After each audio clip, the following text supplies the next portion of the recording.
नमस्कार।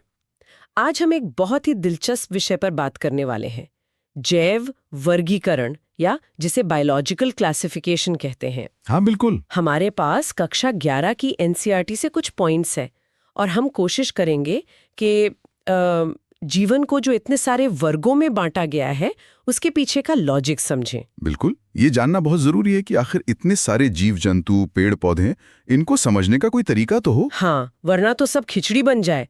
तो ये वर्गीकरण जरूरी क्यों है? मतलब क्यों करते हैं हम ये? देखिए, असल में लाखों किस्म के जीव हैं। उनको पहचानने, उनके बारे में पढ़ने समझने के लिए एक सिस्टम चाहिए। अच्छा। इसी से हमें मदद मिलती है। सबसे पहले अरस्तू ने कोशिश की थी, बहुत बेसिक लेवल पर। हाँ, सुना है मैंने। उन्होंने पौधों और जानवरों में बांटा था, मोटे तौर पर। हाँ, मतलब जैसे पेड़, झाड़ी, शाक, और जानवरों को लाल खून वाले और बिना लाल खून वाले। बहुत ही सिंपल। फिर उसके बाद कैरोलस लिनियस आए हैं ना। हाँ, उन्होंने 2 किंगडम वाला सिस्टम दिया। बिल्कुल। किंगडम प्लांटे यानी सारे पौधे एक तरफ, और किंगडम एनिमेलिया सारे जानवर दूसरी तरफ। सुनने में तो ये भी काफी सीधा लगता है, पौधे और जानवर। हाँ, पर इसमें एक पेच था। क्या पेच था? वो ये कि बहुत सारे जीव ऐसे थे जो ना तो पूरे पौधे थे न पूरे जानवर। जैसे बैक्टीरिया हो गए। हाँ, फफूंद मतलब फंगी, या फिर अमीबा जैसे एक कोशिका वाले जीव। अच्छा, हाँ। इनको कहाँ रखते? ये सवाल तो आया होगा। बिल्कुल, ये न पौधों में फिट हो रहे थे न जानवरों में, तो ये सिस्टम अधूरा सा लगा। तो फिर इसका हल कैसे निकला? इसका हल दिया आर.एच. विटेकर ने 1969 में। उन्होंने एक ज्यादा बेहतर सिस्टम दिया, 5 किंगडम वाला। ओह, 5 किंगडम। यही वाला है जो आजकल सबसे ज्यादा माना जाता है। हाँ बिल्कुल, 5 किंगडम क्लासिफिकेशन। ये काफी व्यापक है। इसको याद रखने का कोई तरीका है? मैंने कहीं पढ़ा था MPFPA जैसा कुछ। हाँ बिल्कुल। Monera, Protista, fungi, Plantae, animalia, MPFPA। ठीक है, तो एक एक करके समझते हैं इनको। सबसे पहले मोनेरा। हाँ, मोनेरा।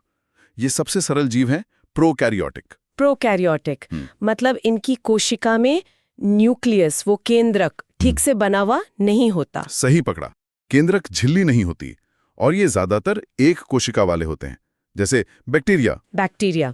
हाँ, वो तो हर जगह है, कुछ अच्छे कुछ बुरे। बिल्कुल। कुछ बैक्टीरिया दही जमाने में मदद करते हैं, कुछ मिट्टी में नाइट्रोजन फिक्स करते हैं जो पौधों के लिए जरूरी है, और कुछ बीमारियां भी फैलाते हैं। बिल्कुल। जैसे टीबी वगैरह। हाँ, टीबी, टाइफाइड जैसी कई बीमारियां बैक्टीरिया से होती हैं। तो ये मोनेरा किंगडम हुआ। ठीक है, सरल प्रोकैरियोटिक। अब अगला प्रोटिस्टा। हाँ, प्रोटिस्टा। अब यहाँ एक बड़ा बदलाव आता है। ये जीव यूकैरियोटिक हैं। यूकैरियोटिक मतलब इनकी कोशिकाओं में विकसित केंद्रक होता है। बिल्कुल, लेकिन ये ज्यादातर एक कोशिका वाले ही होते हैं और आमतौर पर पानी में पाए जाते हैं। जैसे अमीबा, पैरामीशियम। हाँ वही, अमीबा, पैरामीशियम। इसमें यूग्लिना भी आता है जो बड़ा दिलचस्प है। यूग्लिना, उसमें क्या खास है? उसमें क्लोरोप्लास्ट होता है पौधों की तरह, तो वो फोटोसिंथेसिस कर सकता है। अच्छा। लेकिन वो चल फिर भी सकता है जानवरों की तरह, तो उसमें दोनों के गुण हैं। वाह, ये तो वाकई दिलचस्प है। ये दिखाता है कि शुरुआती जीवन कितना विविध था। सही कहा। अब एक कोशिका वाले यूकैरियोट से आगे बढ़ते हैं बहुकोशिकीय जीवों की तरफ। तो अगला किंगडम फंगी यानी कवक। हाँ, फंगी। ये भी यूकैरियोटिक हैं और ज्यादातर बहुकोशिकीय होते हैं, जैसे मशरूम या ब्रेड पर लगने वाली फफूंद। अच्छा, इनकी क्या खासियत है? इनकी कोशिका भित्ति, सेल वॉल, वो सेलुलोज की नहीं होती जैसे पौधों में होती है। तो फिर किस चीज की बनी होती है? काइटिन की। काइटिन? अरे, ये तो वही मटेरियल है जो कीड़ों के बाहरी कवच में होता है ना? बिल्कुल बिल्कुल, वही काइटिन। और ये अपना खाना खुद नहीं बनाते, परपोषी होते हैं। मरे हुए जीवों से या दूसरों से अपना पोषण लेते हैं। अच्छा, और मैंने सुना है ये सिम्बायोसिस मतलब सहजीवन भी करते हैं। हाँ, बहुत महत्वपूर्ण है ये। फंगी जब शैवाल एल्गी के साथ मिलकर रहते हैं तो लाइकेन बनता है। लाइकेन, वो जो प्रदूषण के इंडिकेटर होते हैं। हाँ वही। और जब फंगी पौधों की जड़ों के साथ जुड़ते हैं तो माइकोराइजा बनाते हैं, जो पौधे को पानी और मिनरल सोखने में मदद करता है। कमाल है। मतलब ये सिर्फ सड़ाने गलाने का काम नहीं करते, मदद भी करते हैं। बिल्कुल। अब आते हैं चौथे किंगडम पर, प्लांटे यानी सारे पौधे। सही। ये यूकैरियोटिक, बहुकोशिकीय हैं। इनकी सेल वॉल सेल्यूलोज की बनी होती है। और ये अपना खाना खुद बनाते हैं, स्वपोषी, फोटोसिंथेसिस से। हाँ, हरे पौधे इसी में आते हैं, छोटे शैवाल से लेकर बड़े बड़े पेड़ तक। ये हमारी इकोसिस्टम के प्रोड्यूसर हैं। ठीक है, तो ये हो गए प्लांटे। अब आखिरी किंगडम। पांचवा और आखिरी किंगडम एनिमेलिया, यानी सारे जंतु। इसमें तो हम भी आते हैं। हाँ, स्पंज जैसे सरल जीवों से लेकर इंसान तक सब एनिमिलिया में हैं। ये भी यूकैरियोटिक बहुकोशिकीय हैं। पर इनमें सेल वॉल नहीं होती है ना? बिल्कुल, कोशिका भित्ति नहीं होती। और ये सब परपोषी होते हैं, मतलब खाने के लिए दूसरों पर निर्भर।